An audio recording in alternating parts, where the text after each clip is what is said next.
Well, there they are. Shavings from the medallion? We won't know that until we get the lab report back.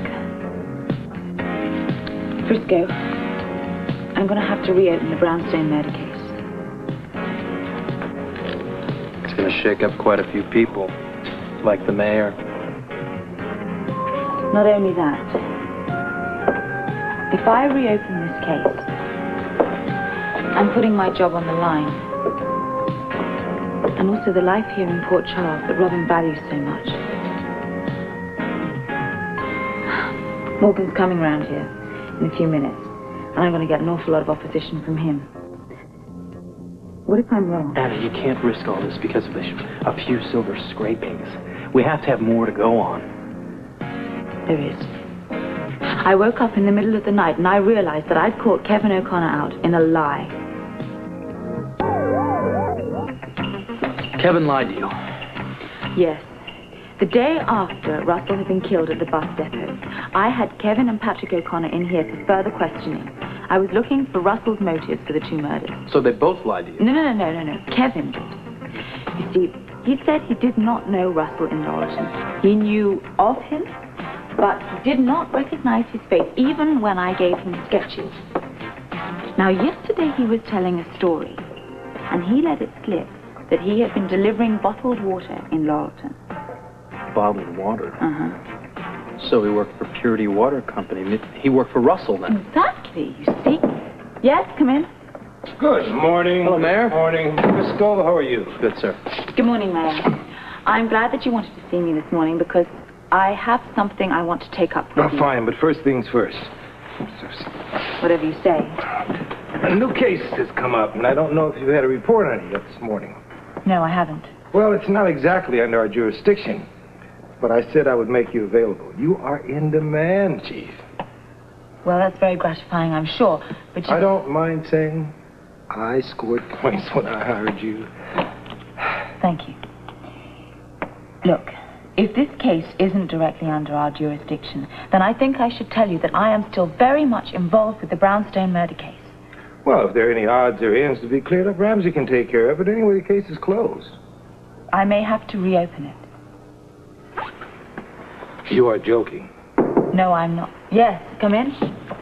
Here's a lab report on those silver findings today. Oh, thank you. Will you thank the lab for being so prompt with this? Yes, ma'am.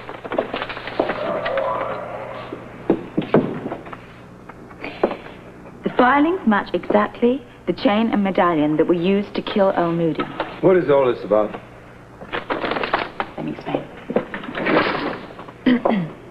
Now, a derelict found a broken piece of silver chain and a medallion outside the brownstone where Neil Johnson had been murdered.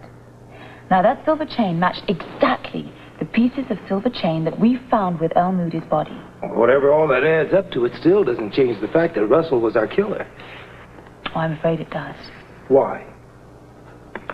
These silver filings were found in the brownstone basement several days after Russell had been killed. More importantly than that, the chain and medallion were thrown away in the trash days after Russell had died, which means that Russell could not have done that. Well, what does this add up to in your opinion? Well, look, it means that the murderer is still at large at the brownstone, or failing that, Russell's accomplice. Well, I can't give you an argument at this moment, but I will ask you not to reopen the case.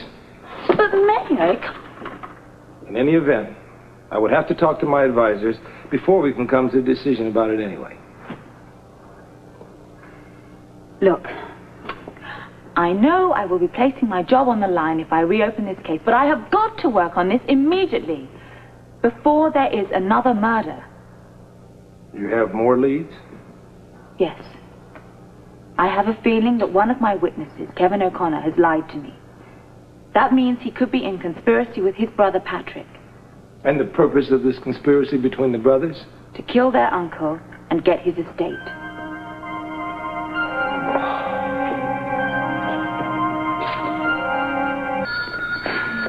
Hello? Terry? Yes. It's Anna Devane here. Oh, hello, Miss Devane. It's very important that I speak to all the Laurelton residents that are living at the brownstone. Well, Patrick isn't here. He's at the hospital. Patrick will be free in a couple hours. Why was that? It's good. Patrick will be back in a couple hours. Okay. I'll be there. Thank you.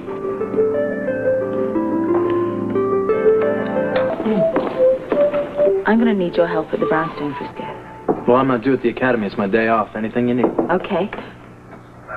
Anybody home? Oh, hi. Hey, Captain Ramsey. How you doing? Oh, well. Oh. This is good therapy. I feel better, but I'm not quite ready for a night at the disco. I can do a little work around the office at the desk. No. Your first day out of hospital. You shouldn't come into work, Bert. Why not? I go crazy sitting home doing nothing. Look, you in a lot of pain?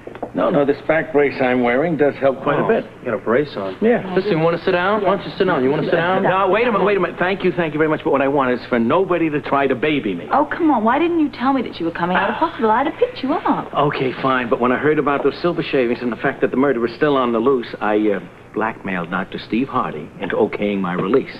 But I do have a bit of a bombshell for you. Bombshell? Yeah, before I talk to you about that, tell me something. Do you really want to reopen this case? I just had another call from our beloved mayor. I have to reopen the case, Bert. With your job on the line? I've made up my mind. Okay, then I'm with you. If we sink together. Thanks. Now, about the bombshell, I just received a report that that gun that was found on Russell was not registered in his name. Who was it registered to? Jennifer Talbot. What? Some bombshell. Yeah. Do you have the report? Yeah, right here. Well, this sort of changes things, doesn't it? That's right. The gun is registered to Jennifer Talbot. Now, I can imagine this woman brewing up magic witch's potions, but owning a gun. It's going to be fascinating to see how she can get out of this one. Oh, she is so nice. Oh. I've got to remember to put all of these cards with the presents. Yeah. Just stick it down here. Okay. Put this lid out. Like this. Oh, hi, Patrick. Oh, hi. Taking a look at the latest wedding presents. Yeah. How you doing? I don't know. It was a rough morning at General. Yeah?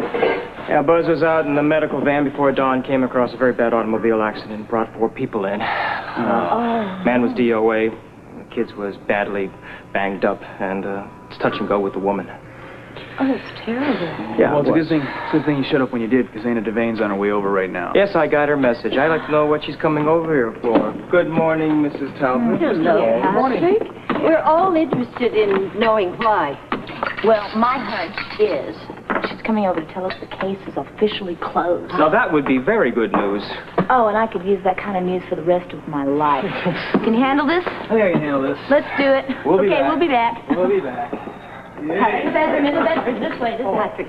While we have this minute, Mrs. Talbot? we're going to now be connected through this marriage. Yes, so we will. You see, Patrick, Mrs. Talbot would like this to be a time for healing when all past sins are forgiven. I'd like to forget all our past problems. I hope you can, Mrs. Talbot. Are you intimating that you can't? Don't do it for me, Patrick. Do it for them. You see, Patrick, if you'll agree to keep silent about the past, everyone, then they'll have a good marriage.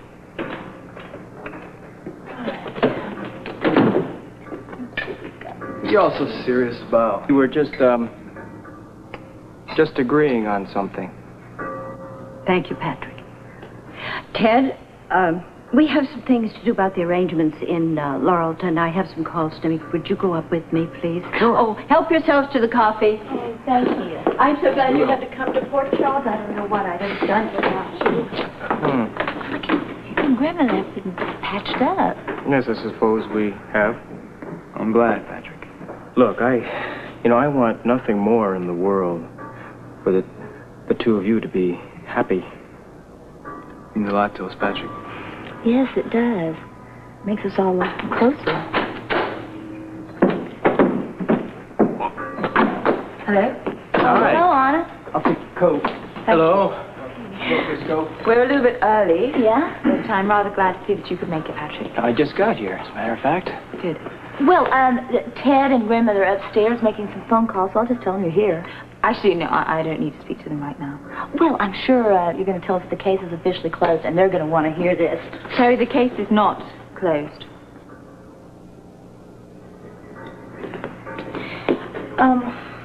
What do you mean?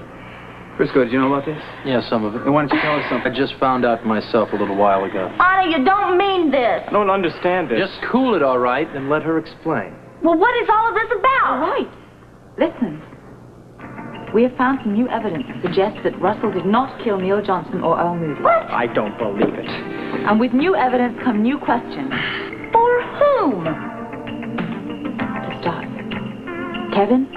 What? Why did you lie to me about not knowing Russell?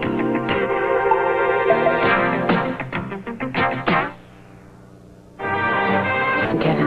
What are you talking about? Why are you accusing him of lying? Anna, what is this Terry, about? take it easy, okay? It's my problem. It's our problem. If you're straight with me, it doesn't have to be anybody's problem. I didn't lie to you. Why did you say you didn't know Russell? Because I didn't. You never told me that you worked at Purity Water Company delivering bottles Oh, of what is the big deal, okay? I was a teenager. I had a job at Purity Water Company. I had a lot of jobs when I was a kid. But if you worked there, you would have known Russell because he was the plant manager. In Laurelton, there were a lot of people working at Purity Water Company. Did you work there, Patrick? No, as a matter of fact, I didn't. I was a delivery boy, okay? Why would I know the plant manager? All right, Anna, isn't that enough? Look, Terry, she has the right to ask me any questions she wants. Go ahead. Thank you. You're welcome. I want to know who interviewed you for the job. Oh, I don't know his name. It wasn't Russell. That I know for sure. Okay, when did you work there? For a couple summers. You remember, right? No, I don't. See? That's how much it means. He doesn't even remember. Well, a lot of people would. Frisco, I thought we were all friends here. Most of us are. Yeah, well, how can you stand there and let her accuse Kevin of lying? How can you do that? Just wait a minute. Hold it. In all fairness to Frisco, he did defend Kevin to me. Well, a lot of good it did. Now, wait a minute, Terry. It's okay. Anna knows now that Kevin's telling the truth. I don't know that at all. Well, because you're immune. You can say anything you want to, while the rest of us can't even fight back. Perhaps I should tell you that if I am wrong about this, I stand to lose my job. I'm not sure I believe that. Well, I'm sure of it. Listen. 2 people are dead, a third including Russell. Now, I believe that there is a murderer walking around there free. I would like to speak to Jennifer Talbot now. Anna, why are you persecuting my family? I thought you were friends with Bobby. Huh?